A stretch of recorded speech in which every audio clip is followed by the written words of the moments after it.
temptació. I mentre el Figueres celebrava una permanència que semblava impossible, un equip favorit per jugar al play-off lamentava el seu descens a tercera divisió. El Sant Andreu prepara des d'avui el seu futur amb una reunió en què està previst que participi el president Joan Gaspar. Es parla de renovació total i se sap també que hi ha un sector de la directiva contrari a la continuïtat de Jaume Creixell. En tot cas, l'empat a la Vila Joiosa pot marcar un abans i un després a la història del club. A la Marina Baixa, el Sant Andreu va confirmar les perspectives més dolentes. L'empat no seria suficient per mantenir la categoria. S'hi jugaven molt i van apostar per anar a totes.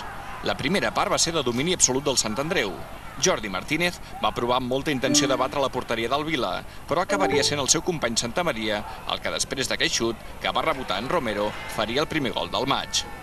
El Sant Andreu aleshores estava salvat, però a l'inici de la primera part, a la sortida d'un corna, el Vila Joiosa empatava el partit. El primer gol local era obra de Xupe i el segon, de falta directa, de Toni. Un gran llançament de falta per l'escaire que ensorrava les il·lusions quadribarrades. Lluny de donar-ho tot per perdut, van buscar insistentment remuntar aquest gol en contra. Triple oportunitat entre Jordi Martínez, Rodri i Matías Irace, que no troba el camí del gol.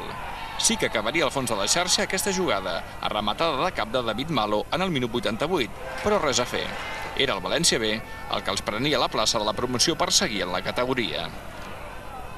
Ens queden per veure 3 partits, com l'Osasuna B es va salvar amb un sol punt, justament com el Mestalla es va guanyar la promoció amb certa polèmica i com el Llevant B va superar el Barbastro en un partit intrascendent.